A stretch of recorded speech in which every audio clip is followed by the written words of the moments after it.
Hey everyone, so we are watching COA today, as you can tell, and this is from the mainland China qualifiers, HHDG versus GR.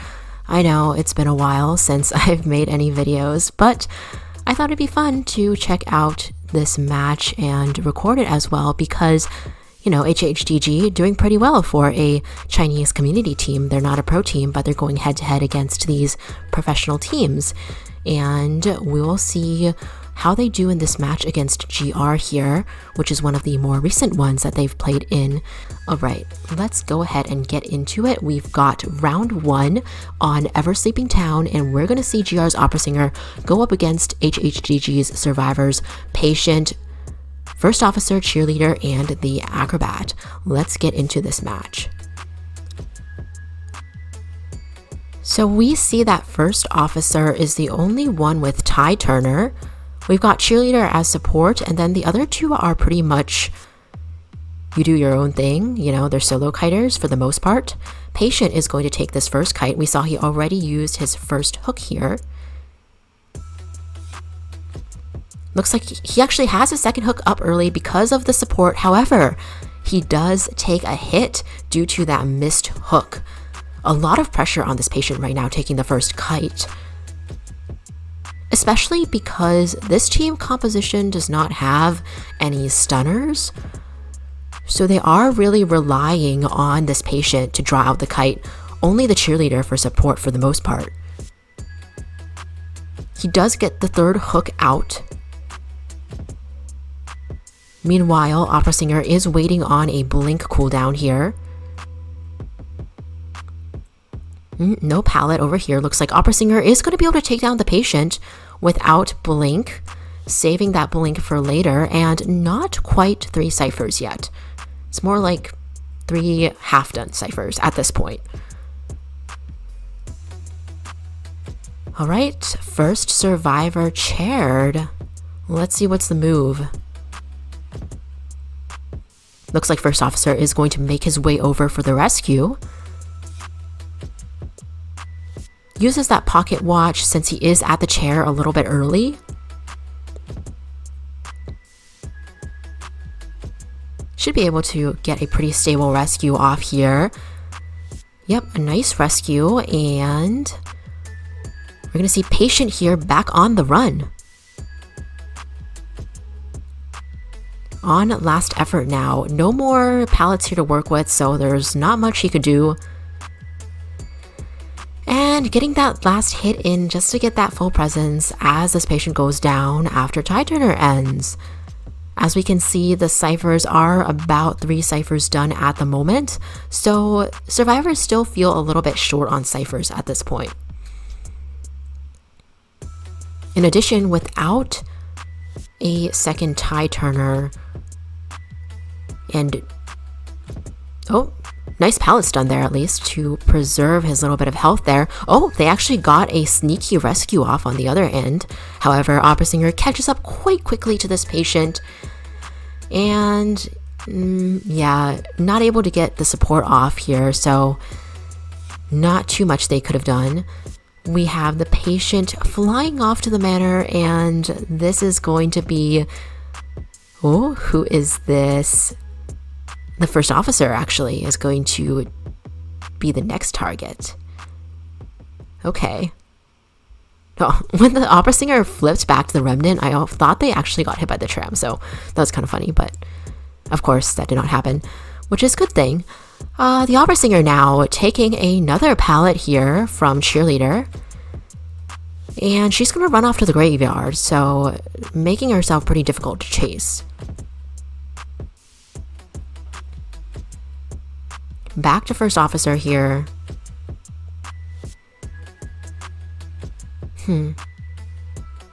They do have this middle cipher with a lot of progress as well. Looks like Cheerleader is going to start the cipher in Graveyard. And they're just going to leave this one at 99. Acrobat there fleeing with the bomb. Opera here making a quick decision to go after this Acrobat instead. Full health, he takes 1 hit, still has some bombs to work with. Okay, first officer is going on the chair, and we have both survivors at half health here. A little bit of a dangerous situation for survivors, especially because this middle cipher is also the last one left. We see that Cheerleader is working on the one in the graveyard. Should be able to get that primed. However, we'll see how this rescue goes with these half-health survivors. Acrobat luckily is able to flee for now, but the Hunter has pretty good positioning on the survivors too, because they know exactly where the other two survivors are. And if they can position themselves well between the rescuer and the chair, they may make it a little bit more difficult than the survivors would like, especially since they have to go pop that middle cipher as well. Okay, both survivors are making a run for it. What is the plan? Looks like somebody's gonna go rescue. Cheerleader ran for the rescue. The other one is going for the cipher. Can they pop it in time? My gosh, they popped the cipher here. They actually did get the rescue off as well, but it looks like Cheerleader is going to take that hit here with detention at endgame. Whew, at least it is a new butt in seat here on the rocket chair. Acrobat is the gate opener though on this side, and he goes down. Well, that's not ideal for survivors. The opera singer has found the first officer as well. Unfortunately, he couldn't get to the chair back in time, especially with that speedy teleport of the opera singers, going back to a remnant, her shadow. So we are now going to have, it looks like, a 4-kill situation.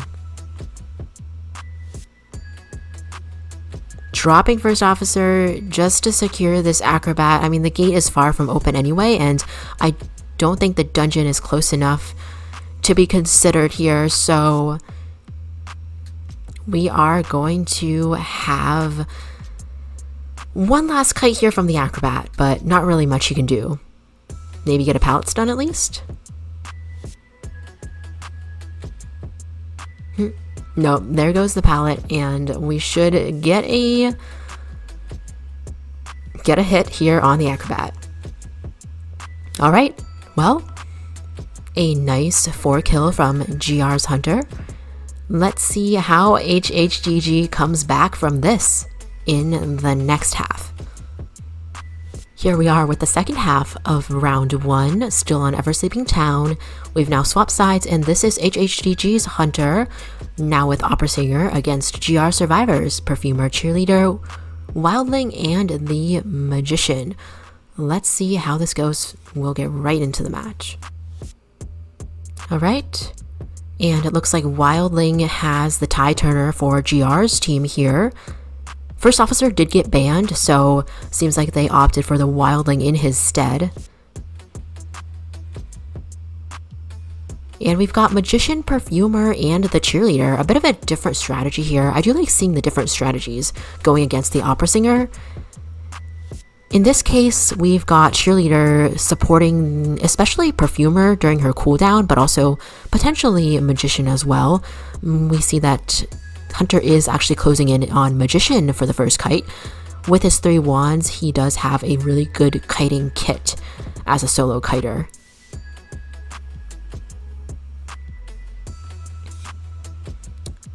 Good distance on the Hunter right now from the Magician, but of course Opera Singer is catching up. And we have that first wand used here. Tram now in the way. Looks like he's actually opting to wait for the tram, so we will see him on the other side. Opera Singer 2 rushing towards that stop. Should be able to make it in time for sure.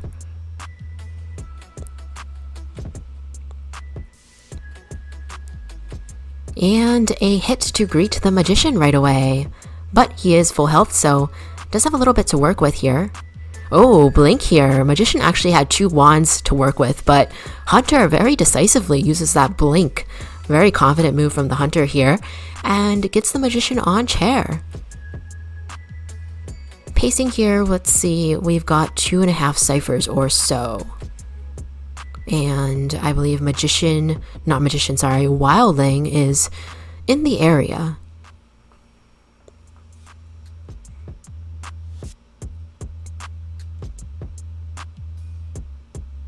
waiting for quite a long time before coming in on his boar. Buying more time. Chair is actually past half, so this is going to be a after half rescue. Looks like he is gonna just buy even more time. All right, buying some decoding time here. Magician does have rebound potential here. Hitting the wildling off the board, he is going to get this rescue with the tie turner. Oh, are we actually going to go for the wildling here? A hit on the wildling. Hunter is going for the double down here. An ambitious move from HHDG's opera singer here. Let's see if Magician can manage to kite him for quite a bit. He is a little bit far.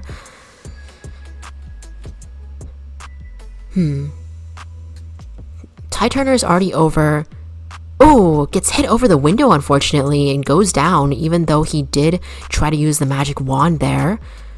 Quite unfortunate. He is going to fly off to the manor with a magic wand remaining, but I would say that he did waste quite a bit of the hunter's time as well, so it's not bad for the survivors either.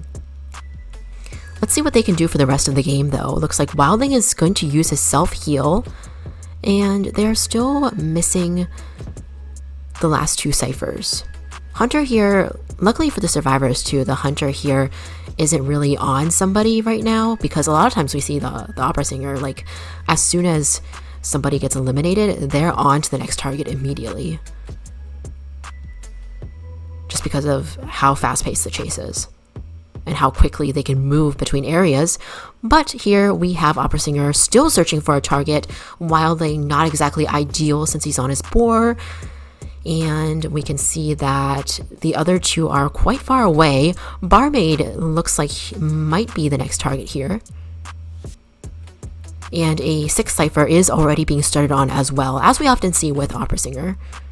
Cheerleader making her way, speeding to this pallet here, into the next pallet as well, making things hard for the hunter. Teleport here from the hunter, going after the wildling. Luckily does get a quick hit on the wildling. However, let's see what the survivors do, because they are both at full health still, and we have full perfumer, and oh, perfumer coming by, uses the perfume, but Hunter just straight up ignores her and goes for the cipher instead. Looks like cheerleader's going back to the graveyard. Oh. Gets hit before she makes it to the pallet, but she is deep in the graveyard right now, and I mean, that does allow the other two to pick up. And they do have both ciphers working on right now, so making the hunter choose. Not exactly the two closest ciphers either, although it's not graveyard, but still. They picked two fairly far away ciphers to try to split the hunter's attention here. Looks like we are going to get a down on the cheerleader at this point. And we have that full health perfumer coming over for the rescue while the other cipher is being primed.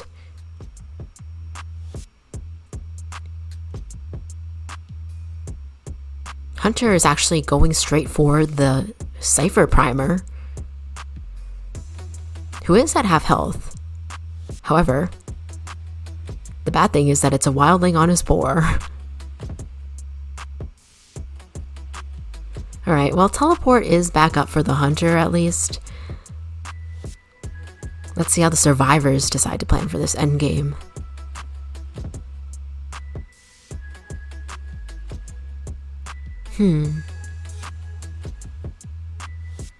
They do have the cipher primed over here. Looks like perfumer is going to be the one to pop it. Oh, taking that perfume here. And waiting. Oh, they decide to go for it. We have wildling at the gate. This is the cheerleader on the other side, And actually, Hunter is going to go back for the Wildling at this gate here. Can he make it? It looks like the gate is a little bit short. Wildling is back on his board. Pallets are down. However, Hunter does have detention. Going to teleport to the other gate instead. Ooh, okay. Cheerleader now getting chased. Wildling... back to the Wildling here. Hitting the Wildling off his board.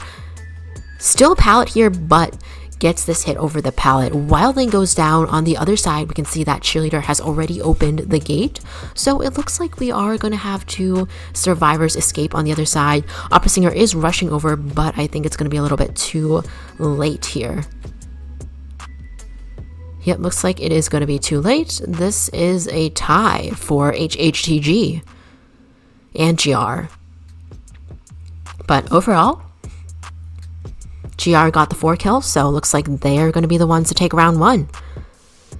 Alright, very strong to get the round 1 advantage for sure, but let's see what happens in round 2. Let's get into the second round. We are now on Red Church. I believe this is GR's map pick.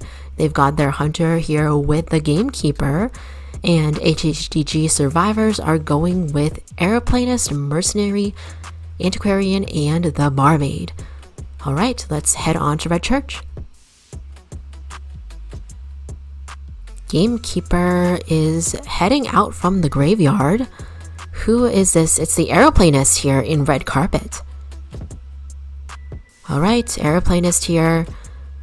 Let's see where he's headed to. Looks like he's going to the Broken Wall area. Ooh, might be a little bit tricky here. Let's see how this goes. Let's see. It looks like he does have Tie Turner on his build, and the Mercenary has the other Tie Turner.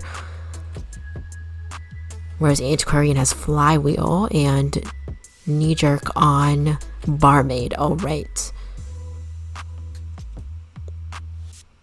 Aeroplanist, nice use of his skill, getting back to Red Carpet area. Nice hook there from the Gamekeeper to follow.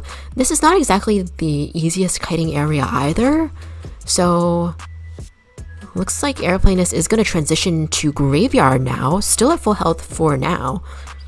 Oh, Blink actually becomes the opener. Alright, let's see if the hook can aid in taking down this Aeroplanist here.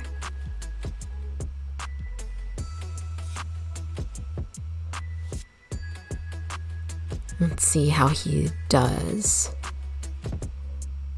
Oh, again, another skill usage from the Aeroplanist. However, a great hook from Gamekeeper. I mean, Aeroplanist was kind of in front of the Gamekeeper, unfortunately for him, so he kind of just got hooked straight away. But it is a 3-cipher kite, so that is the bright side for the survivors here. Looks like they've got Antiquarian potentially coming over for harass or support after the rescue. And Mercenary is coming over as well. Mercenary here coming in for the rescue. Hunter swinging his hook here. Oh, Antiquarian here trying to support. We do have a decent rescue from the Mercenary, and Antiquarian is going to continue to chase after, or continue to body block, I mean, at half health. Oh my gosh, through the window. Oh. So we've got trading blows here from Antiquarian and the Gamekeeper through the window. Nice fast reaction from Antiquarian, I have to say.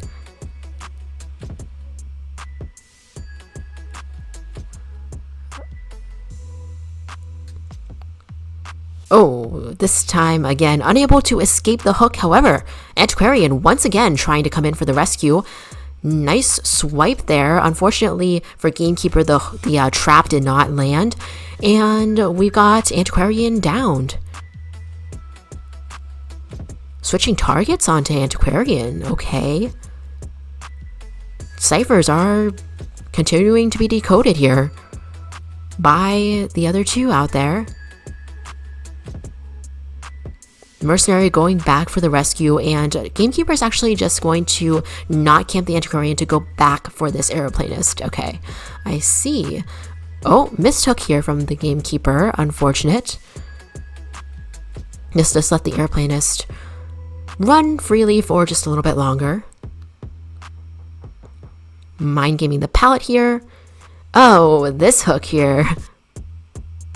With quite a wide range there beyond the pallet. And managing to pick up this airplanist and get him back on chair. Antiquarian trying to swipe, but not quite close enough. Looks like it's going to be Mercenary decoding that last cipher while the other two come for the rescue. We see that Barmaid is in the vicinity. Antiquarian as well.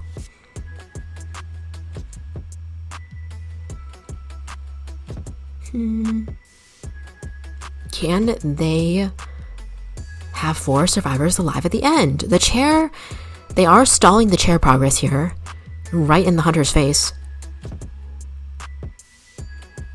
I mean, that's a little bit rough. 2 survivors just stalling progress. And they did get that rescue off. Hunter here, try to use his hook. Oh, got a basic here, and it looks like Antiquarian stepped on the trap at the gate. And takes a hit. Ooh. I mean, I see she used Flywheel recently, but that is still a little bit unfortunate, I think. The Flywheel did not really help. GR's Hunter here in the end game for GR. Still with a blink left. Mercenary here is basically hiding at this point. He's going to be the one in the middle to either go for rescue or dungeon. At this point, it's not really going to be rescue. The other side, they've nearly got the gate open. Oh, teleport here. Trump card. Okay. Trump card a little bit too late from the hunter there, the teleport. Unable to catch the survivors at the gate, and Mercenary has a free lane to the dungeon, which is very good for him. This is a 3 survivor escape from HHDG. A very nice showing from their survivors here. Alright, let's see if they can bring it back in this round then against GR, and we'll check out what GR's got to counter this performance in the second half. We are now getting into the second half of round 2, and looks like HHDG's Hunter is also coming in with Gamekeeper. And on GR side, we've got Antiquarian, Airplanist, Mercenary, and the Female Dancer. Once again, on Red Church. I'll see you there. And we're here! Alright, so Hunter, same spot, Graveyard, going to the red carpet, but nobody in the immediate vicinity. They've already transitioned.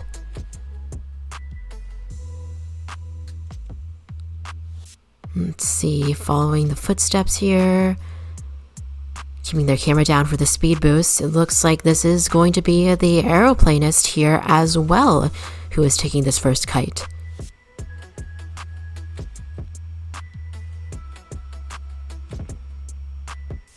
Closing in, and we have the first hit. Alright, well, aeroplanist is trying to speed away. Hunter catching up with his hook to follow. Oh, Antiquarian here hiding behind the doorway, sneaking in that hit, but not a huge hindrance to the Hunter. We do see that the airplanist has made it to the Female Dancer's music boxes here. Oh, blink here, but was countered by the aeroplanist, taking flight into the air. Nice job there from aeroplanist. Transitioning once again to leave this area where the teammate is decoding. And we are back full circle to the red carpet. Oh, hook here once again evaded by this aeroplanist. The hit being evaded, I mean. The hook did land. And let's see how much longer we can draw this out. It's about 3 ciphers, or just about to be. Oh, here comes the hook. This time it is going to be a down. Alright, airplanist on his first chair. Ciphers just about now reaching 3 ciphers done 2 ciphers remaining. Leaving 2 traps at the doorway here. Looks like Mercenary has made his way to the chair and got himself a pretty much free rescue there. Airplanist here is going to kite it out while on Tide Turner. Meanwhile, Antiquarian is also on the way over if she can make it in time. She is now very much in the vicinity. Gamekeeper taking a swipe there at the wall. Meanwhile, the Antiquarian as well, swiping her flute around. And Antiquarian gets pulled this time. Down goes the Antiquarian, leaving the Aeroplanist to continue kiting. Hunter just gonna leave Antiquarian on the ground, continue tunneling this Aeroplanist. Cypher still got some work to do. About a third done on the last 2. Oh. And finally, we do have that hit on the Aeroplanist, second down here. Looks like the basement is also here. We are going to get a basement chair. And there are no more Tide Turners left. Well, Aeroplanist has the last Tide Turner, so we're going to have to see a no Tide rescue.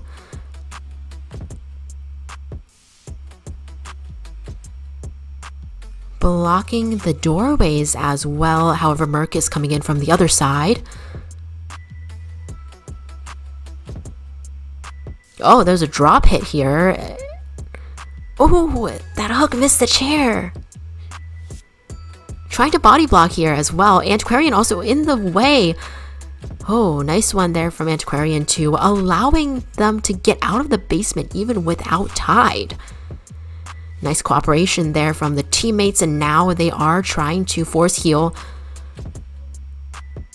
Excitement from the Hunter, and they popped the Cypher. My gosh, the Antiquarian actually did not have her item left, but just her presence running around made the Hunter switch to excitement, I think, and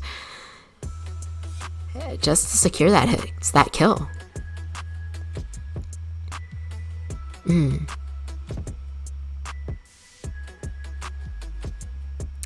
Alright, so we have Mercenary going onto the chair.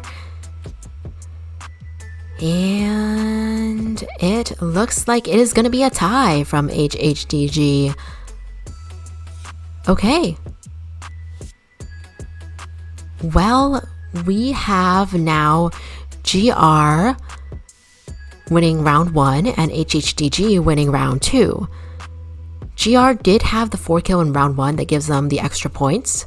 So we'll see what happens in round 3, because whoever wins round 3 will basically take the game unless they tie. Here we have game 3 between HHDG and GR. Looks like this time HHDG's Hunter is going to be up first, playing the Night Watch on Moonlit River Park. Meanwhile, on Survivor side, we have GR with the Novelist, Professor, Mercenary, and Seer here. Alright, they are ready to counter a single hit Hunter with this team comp. Let's see how they do it. Here we are in the match, and looks like the Night Watch is headed straight for the haunted house here where the Seer is hiding. Oh, Seer opted to just jump right out the window, and we have the Hunter following suit. No hesitation whatsoever. This is going to be Insolence the Tension Night Watch, and looks like a Mercenary on the Survivor side is the only one with Tide Turner. We do see that the Novelist has Flywheel, and the other 2 have Knee Jerk. Alright, Seer here being slowed a bit, does use the Owl early, and wasting a little time before vaulting the window. First hit coming in from the Hunter. Insolence is also going to give that first presence. There it is. And Seer getting a little bit caught up, unfortunately. Oh, can the Hunter catch up here? Looks like there is going to be another pallet in the way. We see knee jerk activates for the speed boost. Hunter is going to follow and continue to try to get this Seer downed. Ooh. This time, no, not yet. Seer's doing a very good job of looping so far. I do remember AC's Seer is very strong indeed. Oh, all right. So Seer finally downed, but I do feel like he got quite a bit of owl farming in. So we'll see if he can get a second owl there if they play their cards right. Meanwhile, Hart is on the way for the rescue.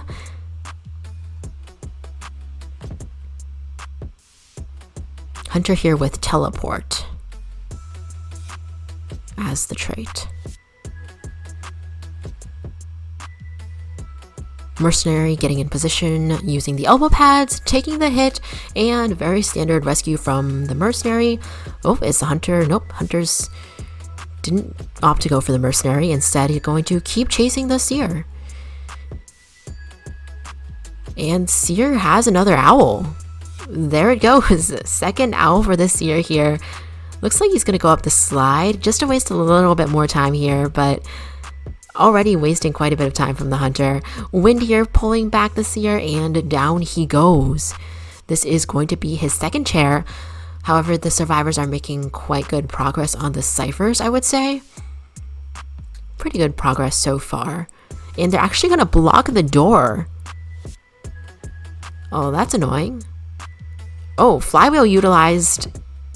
Hunter here opting to down the Novelist, allowing the Seer to struggle out of the balloons. Gets the Seer down a second time. Novelist still on the ground. They are trying to pop that cipher inside this two-story, and it's just a little bit short at the moment, so they might need to avoid for a second.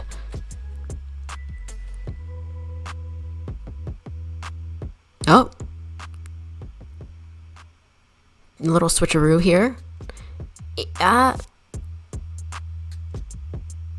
Oh my gosh. Okay. So a little bit Novelist action, and we have Novelist back on the ground without self-heal.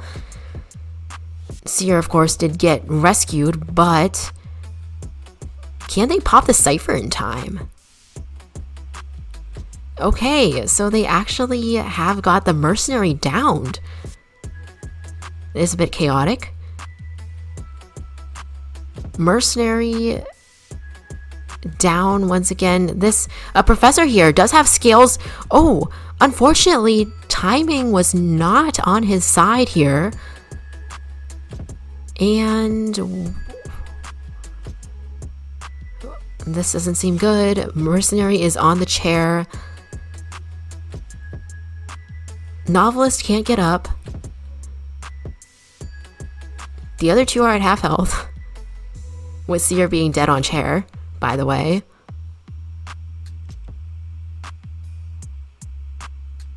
What now? My gosh. He's going after the Professor.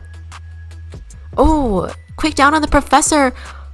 Hunter has teleport. Teleports back before they can do anything. Seer just trying to hide, but he's found. Oh, nothing he can do here. Unfortunately, Seer is down. Oh my gosh. We see that Professor does manage to pick himself up, trying to heal the Novelist who does not have self-heal left. However, it is too little too late. We can see that Hunter is downing the Professor. This is a 4-survivor elimination from HHDG's Night Watch. Wow. That was a good one. That endgame was so chaotic, but my gosh, a couple of mishaps from the survivor side for sure. Hunter did an excellent job of taking advantage of that. So yeah, good job for the hunter, and I believe now GR would have to match this in order to continue to have the chance here to win. So the pressure is now on GR, and we'll see how they do in the second half of this match. All right, this is it. Round 3, second half. We've got GR's hunter now going in with the smiley face, and this is going to be Aeroplanist, Mercenary, Entomologist, and Seer on Moonlit River Park. Let's see how it all ends. Loading in with smiley face here. All right, this is going to be a teleport smiley face, which is very interesting. He does have insolence though, and a bunch of smaller traits, as we can see from that persona tree. Let's see where he goes. Looks like into the 2-story first thing. Survivors here have done a pretty decent job of countering as well. We can see that there are 2 flywheels, one on the Seer and on the Entomologist, who may give the hunter quite a struggle as well. However, it is going to be Aeroplanist who gets first chase, and this is a tied Aeroplanist. We also have a tied Mercenary in the game. We see the dash here is off. Both survivors are dashing, but of course the hunter's a little bit faster, though the survivors do have owl support. Hunter here is now changing targets completely. Unfortunately, there's nobody to be found in this 2-story. Seer is long gone. Going up the slide as well, Hunter decides to just abandon ship and go for the Mercenary. Back to the Seer, actually. Seer has left the slide though, so flywheel here. Pallet did not stun. And first hit here onto the Seer. Alright, let's see how he gets the second hit, because he does not have blink. So we're gonna have to try to get a basic, or like a basic hit with help from the skill.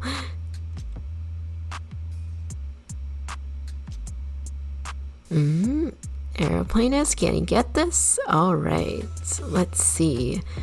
Back onto this Aeroplanist for this chase. Continuing to loop this area here. Survivors are probably expecting blink, but there is none.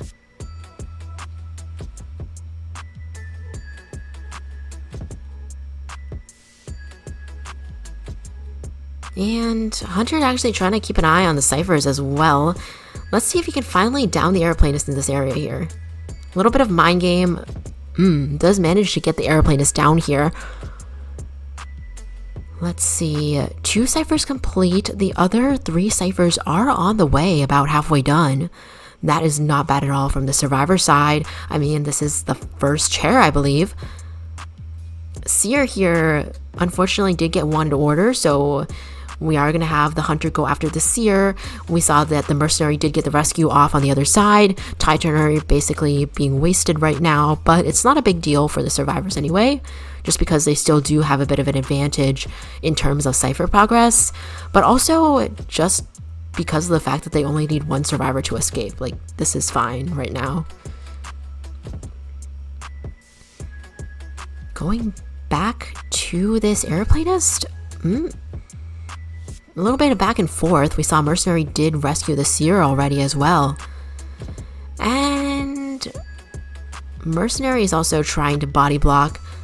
Mercenary took the hit. Hunter is going to continue after Seer. And down he goes.